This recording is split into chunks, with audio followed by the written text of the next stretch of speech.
Ô, Bruno, vamos cair dentro do tema, assim. Eu quero conversar sobre o seu livro, seu recente livro, mas eu tô um pouco curioso. Eu sou do Rio, né? E o seu livro anterior você falou do PCC, né? Uhum. Que é a Guerra, a Ascensão do PCC e o Mundo do Crime no Brasil. E esse último livro é A República das Milícias dos Esquadrões da Morte, a Ela Bolsonaro, todos disponíveis aí para quem quiser comprar. É, como foi seu trabalho prévio com o PCC e como isso conecta com essa realidade das milícias? Se você viu alguma conexão, como é que foi esse campo? Eu comecei, Augusto, pesquisando os homicídios em São Paulo, né? Isso no final dos anos 90 ainda, quando eu era jornalista na revista Veja, e tinha muita chacina, e São Paulo tinha muitos homicídios. 1999 tinha mais de 50 homicídios por 100 mil habitantes, era o ápice da curva de homicídios. E eu fui escrever sobre isso. E entrevistei vários matadores naquela época, tal, que faziam chacinas. Era uma matéria grande que a gente ia fazer sobre chacinas. E eles meio que me contaram um pouco sobre a dinâmica das chacinas, quem eles matavam, por que eles matavam. Isso eu fiquei com essa história na cabeça. Foi um material muito denso e grande que eu tive, gravei as conversas tal. E fui Isso em que ano, Bruno? pesquisar para tentar resolver.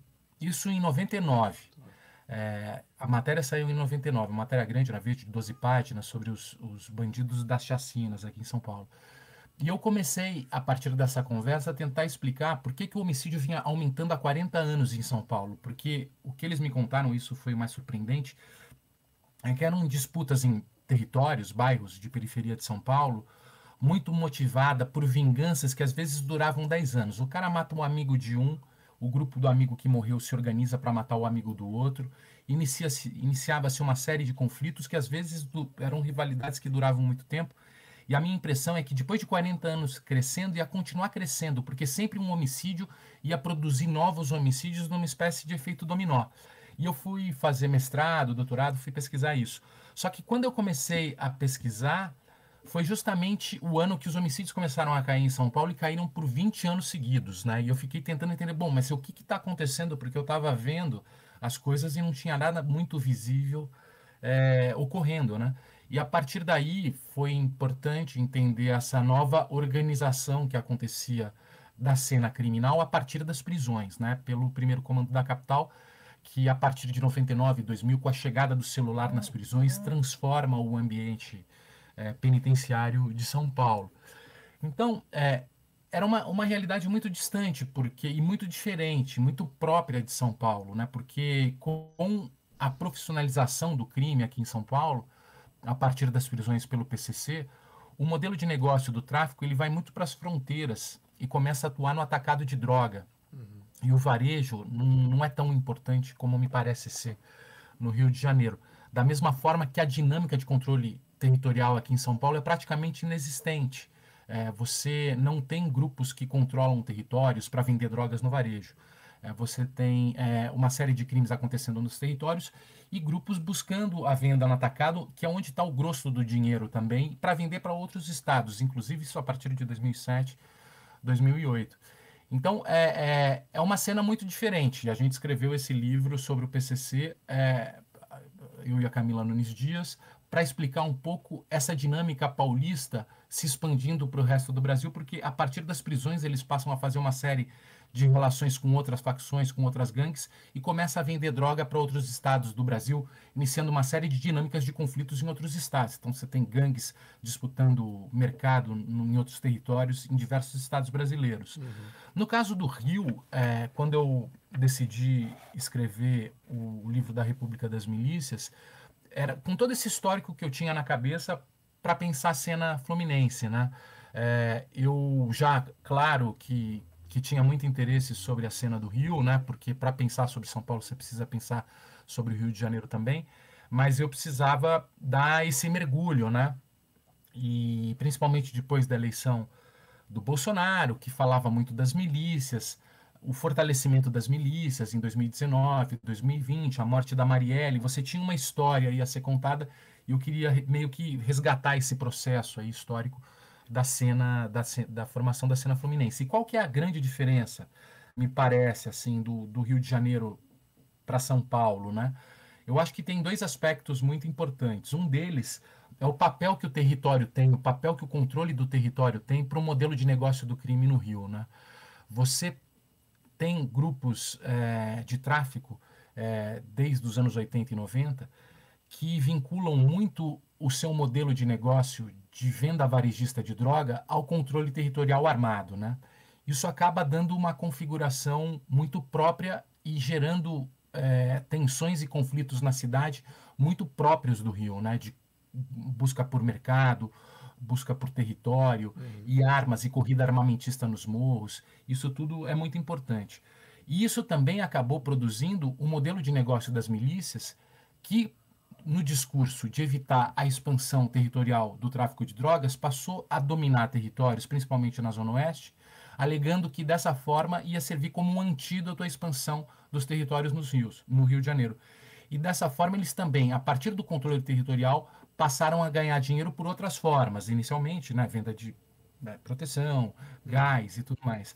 E depois organizando, inclusive, venda de drogas nos lugares, né? Porque qual que é a ideia? A partir do momento que você tem o controle territorial armado, o máximo de receita que você extrai desse território melhora. Então, além de vender net, vender gato net, vender proteção, a droga é uma outra receita que entra e naturalmente entrou no modelo de negócio das milícias. Então, essa questão do papel do território é fundamental. E o segundo aspecto que me parece fundamental é a relação histórica da polícia com o crime e com a contravenção, que vem desde os anos 50 e dos anos 60 com o jogo do bicho, uma vinculação estreita com a contravenção, que paga um salário extra para os policiais. Isso permanece ao longo da década e no final dos anos 90 isso ganha um outro patamar, porque os bicheiros, os patronos vão morrendo ou envelhecendo, vai havendo uma disputa pelo espólio dos pais, os filhos começam a disputar a herança dos pais, começam a contratar policiais especializados em matar, cria-se escritórios do crime, especialistas em matar, vindos e treinados do BOP, passam a atuar para bicheiros, atuar no jogo, a milícia começa a atuar junto com a milícia, e aí vira uma salada só, e sempre tendo o território e a relação da polícia com o crime como um aspecto estrutural dessa relação. É diferente, é um pouco diferente de São Paulo, claro que São Paulo também tem problema de polícia, de corrupção e tudo mais, mas que a dinâmica paulista está muito voltada para o interior dos presídios, né? É muito organizada a partir do interior dos presídios e das conexões de parcerias e não tão vinculada ao território, como acontece no Rio. A segunda pergunta seria nesse sentido: se os militares têm alguma relação com o PCC ou não? É uma coisa bem diferente. Você já deu uma pista, mas há essa organização do Estado em São Paulo com tanta presença dessas forças militares como há no Rio, não, né? Não, não. Na verdade, uma das coisas que até o PCC tem um papel importante nesse processo de profissionalização do crime e que eles surgem com um mote a partir do interior das prisões de que o crime fortalece o crime, é que quanto mais conflito, mais dinheiro você perde, menos previsibilidade você tem para os seus negócios e maior risco você tem tanto de morrer como de ir para a cadeia. Então, o objetivo é você criar um mercado varejista sem conflitos, ir para as fronteiras e a partir das fronteiras você passar a ser um grande distribuidor de drogas. Então aqui, por exemplo, você tem esse mercado varejista muito vinculado a uma estratégia de evitar problemas com a polícia, problemas com rivais e problemas com os próprios moradores de territórios, nas periferias que são muito fortes, desde líderes religiosos, católicos, evangélicos, mas também professores, médicos de postos de saúde, lideranças locais. O traficante ou o criminoso ele tem que conviver com esses grupos. Então a venda de drogas muitas vezes acontece sem arma e com a droga intocada em algum lugar, para quando o cara que vai comprar chega, ele vai lá, busca no lugar para evitar o flagrante, né? O flagrante tanto do porte de arma como do porte de drogas. Então você tem e a própria venda por telefone e por WhatsApp é muito mais intensa, não depende tanto do vínculo com o território. O playboy do centro da cidade ou de regiões mais ricas que consomem droga, ao contrário do Rio de Janeiro, eles não vão na boca comprar droga. Muitas vezes o traficante vai vender para ele num bar onde ele passou o WhatsApp que está comprando e tem uma movimentação e tal. Então é uma dinâmica de venda varejista muito diferente, que, por não depender tanto do território, torna o ambiente mais suave e a própria Uhum. estratégia de venda menos ostensiva, né? Sim, não entendi. Então, ao mesmo tempo, a polícia, né? Ela, óbvio que tem uma série de problemas, tanto de envolvimento com a venda de drogas e sumiço de drogas e corrupção envolvendo tráfico e tudo mais, mas é bem diferente do Rio de Janeiro, onde a fronteira entre polícia e crime parece ter sido ultrapassada. Em São Paulo ainda tem um lado polícia e um lado crime. Eles são inimigos, inclusive a polícia, que é muito violenta, é muito recorrente o caso de homicídios praticados pela polícia e tudo mais. Ao contrário do Rio de Janeiro, que parece que essa fronteira se esvaiu, acabou. Uhum. Então, você tem a polícia sendo protagonista da cena criminal, né? Organizando o crime. Às vezes você tem um investimento em equipamento da polícia e se pergunta, será que a gente está melhorando a segurança ou investindo e piorando o crime? Uhum. Empoderando esses caras que, na verdade, vão usar esse equipamento para o crime. São coisas que a gente, no Rio de Janeiro, a gente fica, bom, o que está acontecendo, né? Essa fronteira parece ter acabado. Aqui em São Paulo, acho que ainda existe uma diferença clara, apesar de todos os problemas que a gente tem na polícia daqui. É. Esse é o debate que a gente faz aqui praticamente todo dia, que é todas as políticas públicas voltadas para a polícia, melhoramento da polícia no Rio de Janeiro, reflete o ataque à população, assim, porque essa linha é muito tênue, né? Ô, Bruno, aí você veio para o Rio para escrever esse livro e qual foram os primeiros passos, assim? Onde você foi? Qual era a sensação, inclusive? Como é que foi isso? Olha, a minha sensação, primeiro, era que eu não ia conseguir, né? Não ia dar conta, porque a minha impressão é que se eu ficasse 100 anos no Rio de Janeiro, eu não ia entender um décimo do que eu queria, né? Então, eu fui meio tentando fazer contatos com gente de todos os tipos, né? E ligados a todas as instituições e de todas as áreas que eu tinha dúvida. Então, falei com gente da polícia, falei com gente do Ministério Público, falei com gente do Judiciário, falei com pessoas das comunidades, falei com traficante, falei com ex-traficante, falei com miliciano, falei com ex-miliciano e fiz esse mergulho, essa imersão, tentando fazer contatos. Claro que você sempre chega apresentado por alguém que conhece essa pessoa, né? Você chega apresentado por uma pessoa de confiança, explicando que o nome dela não vai sair, que na verdade você não está querendo incriminar ninguém, nunca foi esse meu objetivo. Uhum. Eu achava que eu tinha o objetivo de tentar entender o que acontecia nesse dia a dia e tentar juntar as peças. E ao mesmo tempo, né, que eu conhecesse, a partir do momento que eu conhecesse um pouco melhor essa cena presente, eu ia e buscava tentar entender como é que essa fotografia do presente se formou e contar a história um pouco do crime no Rio, voltando à história dos esquadrões da morte, dos grupos de extermínio, do jogo do bicho, das próprias das mineiras, né, da formação das milícias, para tentar entender esse processo presente, né? Como é que a gente, olhando para o passado, a gente consegue entender o presente. Aí, claro, vários pesquisadores e um debate intenso e uma imprensa muito forte que existe no Rio, né, foram minha fonte de informação, né? Que você tem tudo isso muito bem documentado e muito bem discutido, né? Era uma conversa que eu já vinha acompanhando há muito tempo. Michel Missi, Julita Lengruber, Luiz Eduardo Soares e tantos outros, né? Que a Alba Zaluar, que estão há tanto tempo debatendo isso. E aí era o desafio aí como jornalista de conseguir contar uma história com começo, meio e fim, partindo da fotografia presente, contar uma história com começo, meio e fim que tentasse entender como é que se chegou àquela fotografia presente, né? Uhum. Os companheiros estão aqui no chat fazendo pergunta, vamos Satur. No final a gente vai liquidar essas perguntas. Então pode fazer à vontade, fiquem à vontade. Ô, Bruno, eu posso estar enganado, assim, mas não dá para descrever a ascensão das milícias apenas a partir de uma dinâmica de segurança pública do Rio, né? Porque tem um discurso muito impregnado no debate, que é o policial bom versus o tráfico ruim, mas também os militares que são injustiçados pela redemocratização, o establishment que é corrupto e os militares são honestos. Você acha que esses dispositivos de discurso assim contribuíram para a ascensão da milícia no Rio de Janeiro? Eu acho que tem uma coisa que é muito importante, que me parece muito importante e que tanto aí que junta um pouco as reflexões que eu venho fazendo desde que eu venho trabalhando com homicídios e com violência e com PCC e com crime em São Paulo e com crime no Rio, é que existe, de um lado, cidades urbanas, ambientes urbanos que cresceram muito rapidamente. Em 50 anos, várias pessoas passaram a viver numa situação e num processo de urbanização em formação, meio improvisado. Então a gente tem instituições muito frágeis.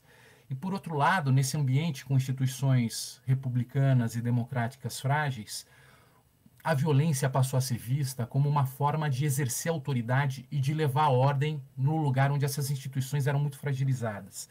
Então, se existe uma coisa que eu acho que aí é um pouco o que eu, por isso que eu conto a história dos grupos de extermínio, dos esquadrões da morte, Scuderie Lecoq, é que existe muito impregnado na cabeça das pessoas essa ideia de que o homicídio ou a violência, em vez de ser um problema, pode ser uma solução. Pode ser uma solução para levar ordem para os lugares, previsibilidade para o cotidiano das comunidades, e não um problema em si. E essa é a grande falácia que a gente acredita, né? Porque, ao contrário do que muita gente imagina, quando você mata um bandido que rouba na sua quebrada, ou quando você defende esse tipo de postura, você está concedendo um passe livre para alguém para matar, que quase sempre isso que acontece com os esquadrões da morte vai acontecer com as milícias e acontece no tráfico. Eles matam somente para ganhar mais dinheiro e para ficar rico. É isso que vai fazer os esquadrões da morte, com esse poder que eles têm, de vida e morte das pessoas. Vai passar a extorquir, vai passar a oprimir, vai passar a enriquecer. E você vai permitindo, com essa flexibilização da pretensão ao monopólio legítimo da força que todo Estado moderno tem, você acaba terceirizando e flexibilizando esse monopólio para vários grupos armados. Esses grupos armados vão passar a exercer essa autoridade violenta para ficar rico e para enriquecer e para usar a tirania para formar uma série de milionários, né? Quer dizer, gente rica com fuzil que oprime as populações em diversos lugares nas favelas. Então, uma coisa que até eu ouvi muito das pessoas quando eu estava entrevistando aí, é um dilema que vira e mexe aparecia, que era tráfico ou milícia, né? O que é melhor? O tráfico, ele tem a vantagem de não extorquir os moradores, eles vendem droga, mas em compensação você tem o cotidiano da polícia invadindo a comunidade, bala perdida e tudo mais. Por outro lado, nas áreas de milícia, como a polícia não invade, né? Como tem relação com a segurança pública. Por outro lado, eles extorquem os moradores, cobram taxa de gás, então a população acaba tendo que pagar para eles ficarem ricos. Então eles apontavam desvantagens, mas o que mais me chamava a atenção é que não havia a opção do Estado de Direito, da democracia, de um lugar onde o Estado esteja presente e que os direitos sejam garantidos para todos na comunidade, que não tenha nenhum tirano armado falando o que pode ou o que não pode naquele lugar, impondo a lei do silêncio, para que ele possa ficar rico, né? Então, eu acho que isso foi um processo que acabou acontecendo no Rio, né? Que algumas pessoas aí compararam, e eu cito isso no livro, com uma espécie de Game of Thrones, né? Uma fase pré-republicana com vários reinos disputando território e poder entre si, como se o Estado moderno não tivesse chegado, né? Como você vivesse numa fase pré-moderna, onde os direitos e a democracia não chegou, né? Então você tem duas cidades. Você tem essa cidade partida, mas é fragmentada, né, em vários pedacinhos, porque na verdade é uma cidade onde o Estado de Direito vigora, que é uma minoria do território carioca, na Zona Sul, um pouco da área central, e o resto do Rio, onde a lei é imposta pelos donos da comunidade, que pode ser o miliciano ou traficante, né, impondo sua tirania armada naqueles lugares. Então, eu acho que é quase uma distopia, né, que a gente passa a testemunhar e que corre o risco de chegar a um ponto de não retorno. Eu acho que o desafio é estancar esse processo, né, e voltar a levar a democracia para os territórios onde não existe democracia, né? O Homem Satu perguntou aqui, e eu vou emendar outra pergunta dele, se o PCC lá, ele tem alguma influência sobre as eleições em São Paulo. E aqui no Rio, acho que o mais grave de tudo é justamente essa carreira que os milicianos seguem na vida política e modificam e atuam, administram o Estado a partir dessa carreira, né? E aí, primeiro, o PCC lá influencia na eleição ou não? E segundo, você fez trabalho de campo, né? Tanto aqui quanto lá, isso fica bem claro. Você acha que aqui é muito pior, é o pior lugar do Brasil? A partir dessa Olha, experiência São Paulo e Rio, né? Obviamente. é, eu acho que é difícil, né, dizer. Eu acho que, bom, primeiro sobre as eleições, né? É, claro, a dinâmica do controle territorial miliciano é muito mais direto em relação às pressões, não só em relação a votos, mas a proibições de candidaturas que batam de frente com os milicianos, né? Então, mais do que, além de você direcionar voto a alguns candidatos simpáticos, você proíbe candidatos de oposição a lançar candidaturas de oposição e fazer discursos contra esses poderes, né? O que torna uma situação muito desequilibrada, né? E desfavorável e muito dramática, né? Esse controle territorial acaba, nesse sentido, afetando muito o resultado das eleições, porque é um controle territorial que você proíbe, inclusive, as pessoas de fazerem campanha, de lançar candidaturas, né?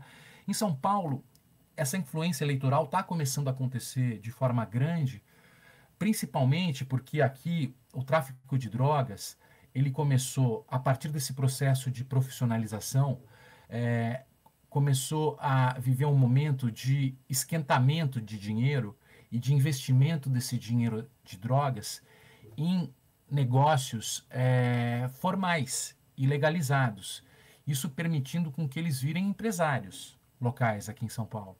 Uma coisa que está acontecendo aqui, e nesse sentido é muito parecido com as milícias aí no Rio, é investimento em grilagem em área de afastada, perto de locais protegidos ambientalmente por causa de ser próximos de represa e que não pode ser construídos. Eles investem, compram áreas nessas regiões, loteiam, vendem condomínios, não só condomínios de baixa renda, mas condomínios de classe média, muitas vezes, tal, aprovam leis para anistiar esses lugares, tal, e elegem vereadores e prefeitos e pessoas que acabam facilitando com que eles regulamentem e oficializem essa verba. Então, e esse dinheiro, né, que está entrando numa economia e criando empresários que agora têm uma certa respeitabilidade e vão se formalizando.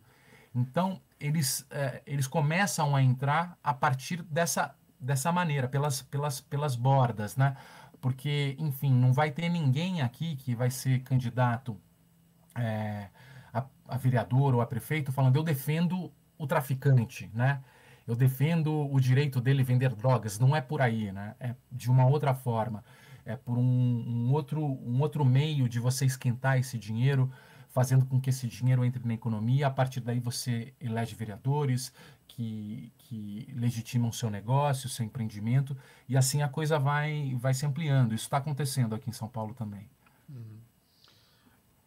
É um pouco.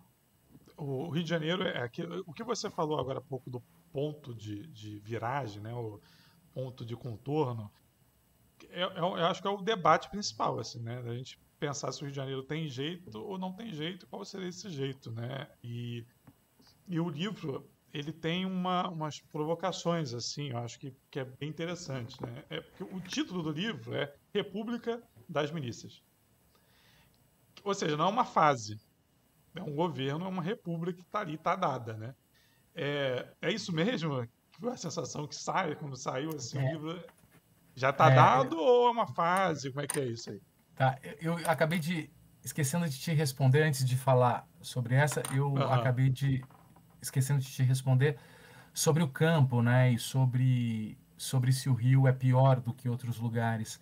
É difícil esse tipo de medida, né, de medição, tal. Eu acho que, enfim, eu acho que o Rio, de alguma forma, ele é o coração do Brasil, né, e o cérebro, a alma do Brasil, né. Eu acho que é, todo Isso não é uma tipo coisa de boa, não, Bruno. Eu acho que tem seus prós e seus contras, né? Eu acho que você Tô tem toda uma brincando, influência cultural e toda uma influência na música, na arte, no teatro, no cinema, e na imagem do Brasil no exterior, na escola de samba, nos ritmos, que inclusive ajudam a gente a pensar o que é ser brasileiro, né? O brasileiro não é um paulistano da Faria Lima, engravatado, que gosta de Bon Jovi. Não é isso que é o brasileiro. O brasileiro vai ser o cara que de repente transita entre o morro, a comunidade, gosta de um samba, uma bossa nova, gosta de um ritmo, mas também gosta de um pouco das músicas Uhum. feitas aqui no Brasil, tal. E isso, essa vanguarda, essa produção cultural, essa forma da gente se enxergar como brasileiro vem muito do Rio de Janeiro, que centraliza uma série de culturas também, né? Nordestinas e tudo mais. E ao mesmo tempo foi capital do Brasil, né? Você tem uma aristocracia é, histórica aí que ao mesmo tempo valorizava a cultura nacional. Então acho que tem um caldo cultural que eu sou completamente apaixonado pelo Rio. No trabalho de campo e nos ingressos às comunidades, né? Eu nunca vivi, eu vou te dizer, um problema de estar fazendo uma entrevista ou estar dentro de uma comunidade no momento que a polícia entra, de uma operação policial, ou talvez de uma invasão de um grupo rival, vamos dizer assim. Então, para mim sempre foi muito tranquilo, porque eu chegava apresentado por alguém, para falar com um miliciano, para falar com gente ligada ao tráfico ou para entrar numa comunidade, sempre me senti muito confortável, assim. As Uhum. pessoas nas ruas, né, são ruas muito movimentadas e muito festivas, né? Você vê que existe esse ambiente público intenso. E então por isso a minha sensação nunca foi de insegurança no Rio de Janeiro, para falar a verdade, né? Agora, o que eu acho é que sim, existe um problema muito sério, que é um problema político, dessas lideranças armadas nos territórios. Isso é gravíssimo, né? Eu acho que essa fragilidade das instituições em garantir direitos nesses territórios é uma coisa muito dramática e em poucos lugares isso acontece, como no Rio de Janeiro, né? Uhum. Não, sem dúvida. E a República? A Aí você República? tinha, aí você tinha me perguntado da República. A República das Milícias, né, sem dúvida, foi em decorrência das eleições de 2018, né, e da chegada do Jair Bolsonaro ao poder, porque, de alguma forma, ele representava uma ideia de milicianismo que, para mim, parece muito interessante. Ele, a gente sabe, isso, se tem alguma qualidade que a gente possa apontar nele, é que ele sempre foi muito transparente, sempre falou as coisas que ele pensava. Então tá tudo documentado. É uma pessoa que ao longo da sua carreira como político fazia apologia à violência paramilitar, falava que ia trazer grupo de extermínio da Bahia para o Rio de Janeiro para matar bandido e assim deixar a cidade tranquila. Ao mesmo tempo, os seus filhos, e principalmente por meio de relações que ele tinha com algumas pessoas, o próprio Fabrício Queiroz é uma figura estratégia e tal, ele tinha essas relações nos territórios com a base eleitoral dele, que muitas dessas pessoas eram vinculadas a esse tipo de visão de poder. Que qual é a visão de poder que me parece que chega ao nível federal? Que é uma visão de que a Constituição ou o Estado de Direito atrapalha, a lei atrapalha, ela favorece os bandidos, favorece os esquerdistas, favorece os globalistas, os comunistas, ou seja lá o que for, por causa dessas pessoas de esquerda que defendem direitos humanos, a legislação atravanca e é responsável pelo atraso do país. Existem algumas pessoas que são os inimigos a serem combatidos. Então, para a gente levar ordem para o Brasil, ou para a gente levar ordem para um território, deixa a lei de lado, se impõe pela violência e garante essa ordem pela imposição da violência, contra alguns inimigos vistos como os entraves dessa ordem. Então você tem um discurso de guerra, a construção de bodes expiatórios que atrapalham o desenvolvimento e o processo, inclusive O arcabouço legal atrapalha essa autoridade, atrapalha esse poder, e a gente vai construir uma nova ordem a partir das armas, a partir da violência, da guerra contra esses inimigos. Então, a República das Milícias é para contar um pouco essa história do Rio de Janeiro, mas também para pensar um pouco como essa visão de autoridade violenta e como essa percepção de que a violência é uma solução, e é uma solução de ordem, chega no nível federal. Então, a gente acaba com a nova república, né, depois da eleição de 2018, a gente deixa a nova república esgotada e a própria criminalização da política faz com que as pessoas elejam uma série de novos candidatos. E eu me pergunto, que república é essa que a gente está criando, né, depois da nova república? E com a chegada do Bolsonaro, me parece que é um momento, espero que seja breve, mas dessa república miliciana, né, que acredita que a lei atrapalha e que vai impor sua autoridade pela força e pela violência. Você os conheceu na pesquisa, não? De Bolsonaro, não? Não, eu não conheci, não falei com eles, não tive a pretensão de entrevistá-los, né? Eu não fiz nenhuma acusação contra eles direta, né? Mas me interessava muito mais o baixo clero, né, em torno da família, né, que é principalmente a história do Fabrício Queiroz e do Adriano Magalhães da Nóbrega, né? No caso, o Fabrício Queiroz, um ex-policial militar do 18º Batalhão, que é essa região por onde as milícias se expandiram no entorno de Jacarepaguá, e a relação de amizade dele com o Adriano Magalhães da Nóbrega, que a família Bolsonaro sempre defendeu, que vai se tornar, ao longo dos anos, um dos maiores bandidos da história do Rio de Janeiro, né? Tanto com um escritório de matadores, vinculação com o tráfico de drogas, vinculação com o jogo do bicho, e vinculação com o jogo e vinculação com as milícias, né? Então essa história é que me interessava mais. Entendi.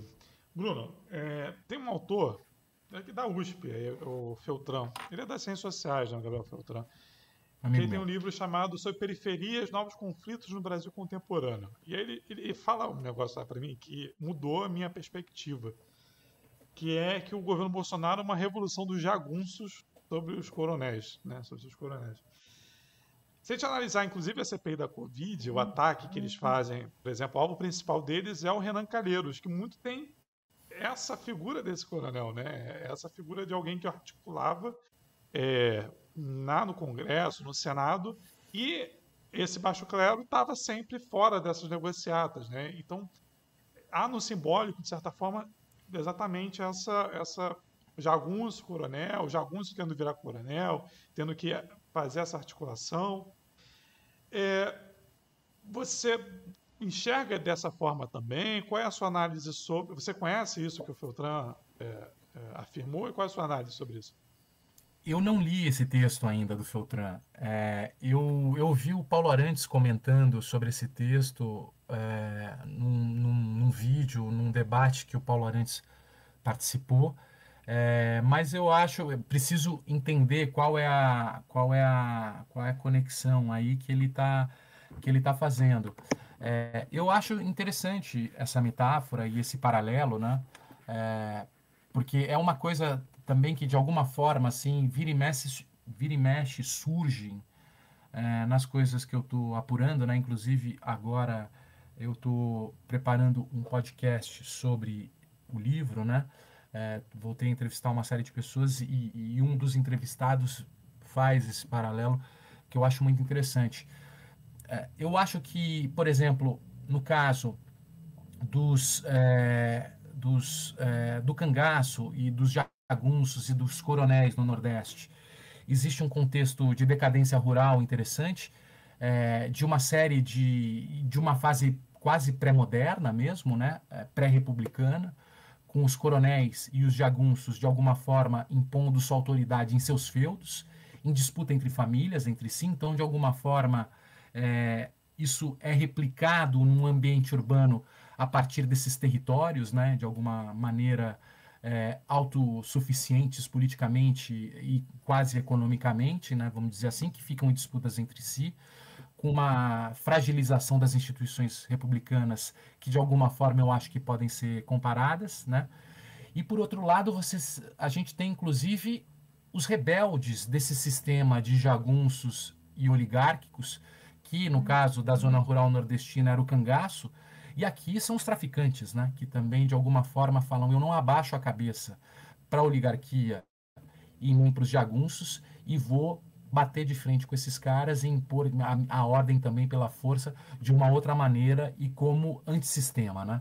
Então, eu acho que, de alguma maneira, esses ambientes urbanos e rurais de diferentes épocas podem ser comparados, porque o que se parece entre eles é a fragilidade do Estado moderno republicano em ambos os contextos, né?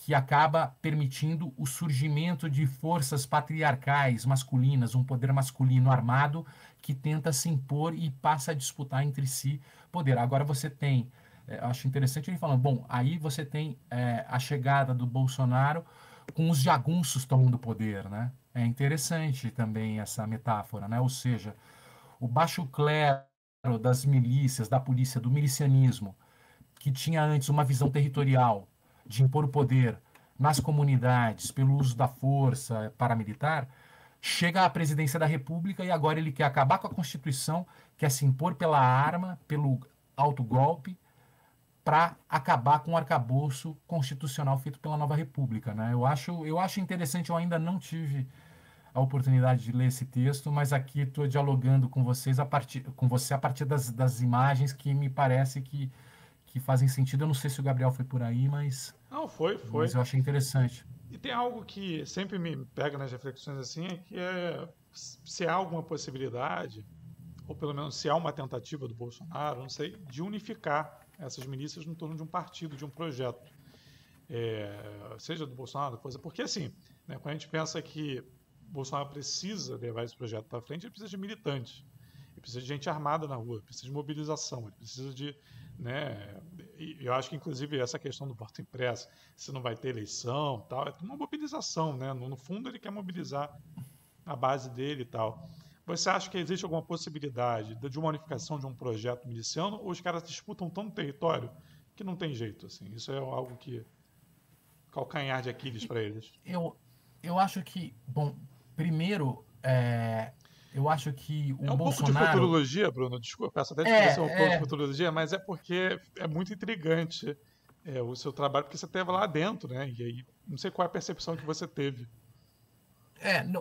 No caso das milícias, né, eu acho que existe essa pretensão, né, de você conseguir, de alguma forma, diminuir os conflitos entre os grupos criminosos para que eles possam ganhar mais dinheiro. Então você tem a associação das milícias da Zona Oeste, lá de Campo Grande, Santa Cruz, com o TCP, com grupos da Zona Norte, tentando fazer um tipo de parceria para fragilizar o Comando Vermelho. E aí você já vê, a partir de um determinado momento, próprios funcionários do governo, que de alguma maneira têm essa boa relação com as milícias, tentando negociar, sendo pego no grampo, falando com lideranças do Comando Vermelho para baixar a violência, né? Para tentar, de alguma forma, criar uma espécie de pax criminosa aí no Rio de Janeiro. Mas eu acho que isso acaba sendo muito difícil de ser alcançado, né? Porque, no fundo, são pessoas que estão disputando o poder numa selva e sem um propósito coletivo, sem um projeto coletivo de sociedade.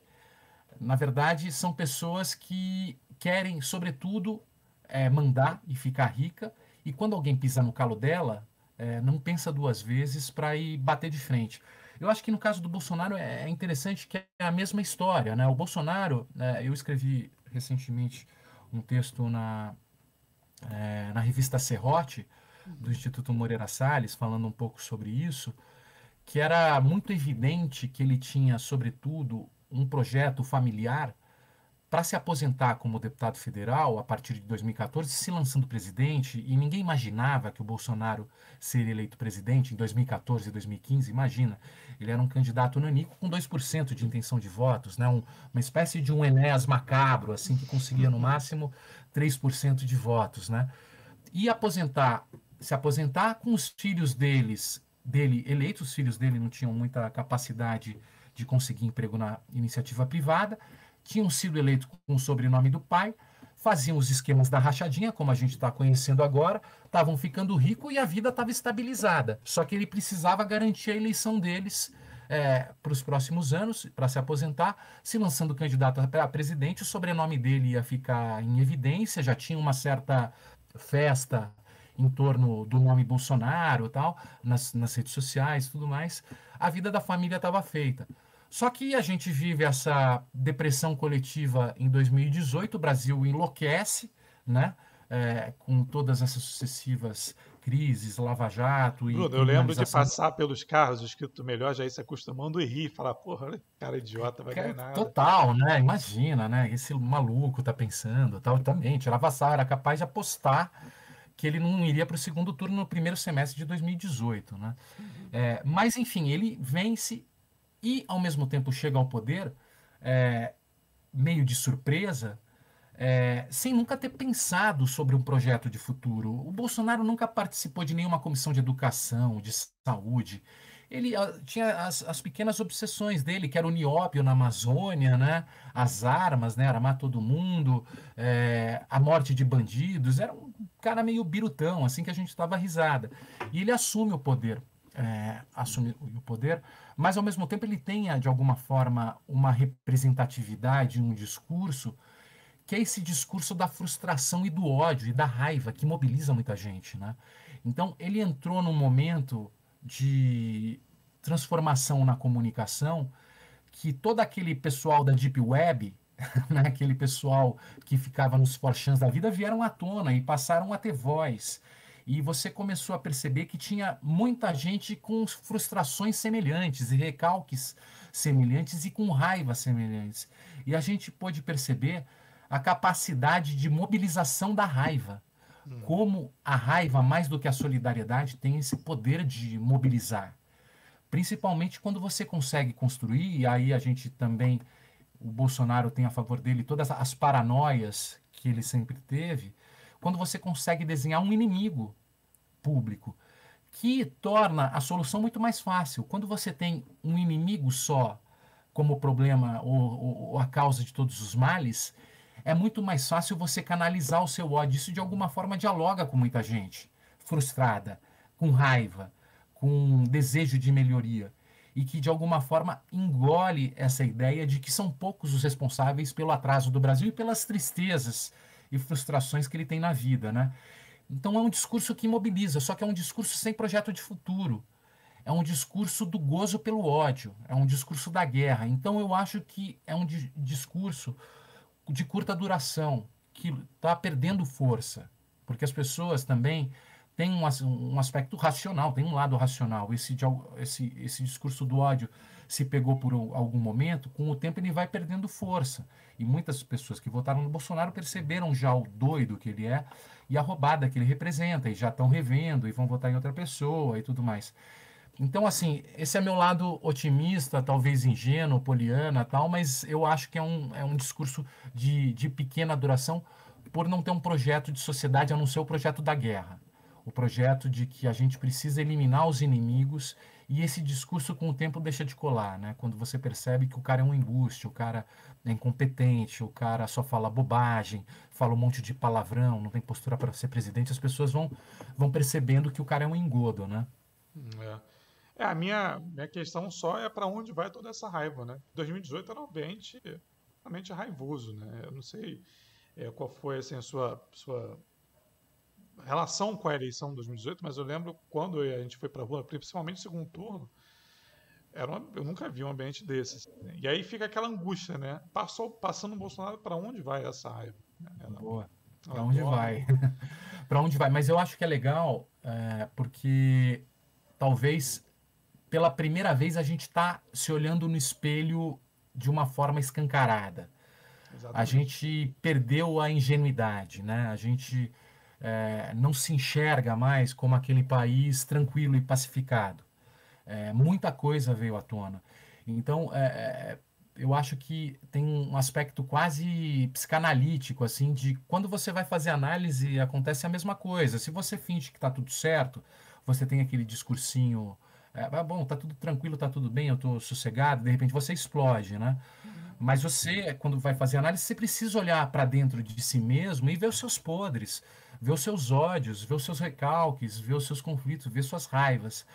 Então, eu acho que a gente entender que a gente sente raiva, e a gente entender que a gente tem ódio, e a gente entender que tá tudo mal, ou que as coisas precisam melhorar, já é um passo para o amadurecimento e para a melhoria das coisas. Então, eu acho que a gente vai precisar buscar o tratamento.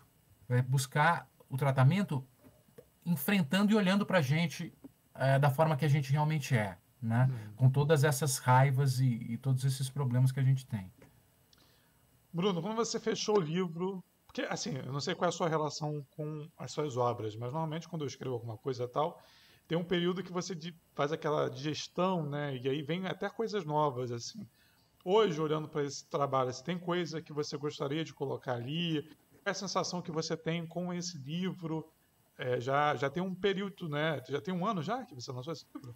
Já foi outubro de 2020, vai fazer um ano Vai agora. fazer um ano, né? Qual é a sensação que fica? Se tem alguma coisa que você gostaria de ter colocado, tirado, como é que está essa relação com a obra? Olha, eu acho que ela veio bem, assim, eu acho que tem muita coisa acontecendo que o livro trata do tema, né? É, eu acho que eu escrevi enfim, 2020, segundo ano da administração Bolsonaro, e eu acho que, de alguma maneira, reflete um pouco os tempos de hoje, assim. Eu estou fazendo, como eu disse, esse podcast. Eu acho que o livro, de alguma maneira, se mantém atual nesse debate que a gente está vivendo, inclusive nos dias de hoje. Na verdade, quando eu acabo o livro, assim, eu tenho um pouco a sensação de Deus, sabe? Cansei do assunto.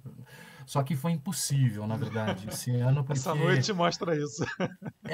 e não só isso, eu acabei tendo que escrever outras. Eu estou escrevendo outras coisas sobre o tema, estou fazendo outros trabalhos sobre o tema, e eu estou muito a fim de partir para outros assuntos, né?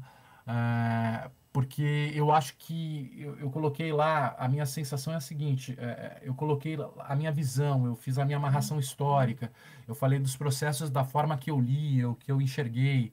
É a minha forma de ver as coisas. Eu acho que é o momento de outras pessoas mostrarem a delas, e o assunto tem mil abordagens e outras formas de abordar. Eu já estou querendo ir para um outro tema e, ao mesmo tempo, claro, sempre participando do debate, mas eu acho que também tem outras pessoas para fazer uma leitura diferente da minha e falar, olha, a sua não está equivocada nisso, ou pode melhorar dessa forma. Eu meio que acho que deu, assim, e agora é partir para outra, sabe? A minha sensação é um pouco essa. E já tem algo em vista? Eu tô bem afim de refletir sobre, que é um dos temas que desde sempre foram dos meus preferidos, assim, escrevendo muito e pesquisando muito sobre essa cena violenta, que são os evangélicos. É um pouco o que eu gosto e que tenho muita curiosidade de entender e escrever um pouco mais, que também é uma cena que é muito urbana, muito das cidades, muito dos tempos atuais. Mas ainda não consegui ir a campo da forma que eu quero, assim. No Rio de Janeiro, você, da evangélico, você não foge da milícia. É, Você vai ter é, que voltar nesse assunto. Bruno, é. é, como a gente combinou, né, de uma hora e tal, a gente já está chegando nessa uma hora, eu queria agradecer demais assim, pelo papo. Para quem está ouvindo, já tem o podcast que você falou já tem data para divulgar? Não, tá indo. Olha, eu ainda tá meio em off, assim, mas deve ser agora, deve estar para sair aí a divulgação e tal. Não, Mas beleza. deve ser agora no começo de setembro, assim, sabe? Não, É uma beleza. coisa meio para breve. Quando sair, me manda que a gente bota nas redes, eu mando aqui pra galera e tal. Muito legal. É, E é isso, cara. Brigadão. Quem tá ouvindo vai estar disponível no YouTube. vai estar disponível nos agregadores de áudio essa conversa, né? Não vai sair só aqui na Twitch, vai estar em todas as plataformas. E Bruno, brigadão pela participação. Tem alguma coisa Eu que que você gostaria de agradeço. falar que eu não perguntei? Não, não, só deixar o meu abraço para o Zé Cláudio aí, manda um abraço para ele. Ah, vou mandar, pode deixar.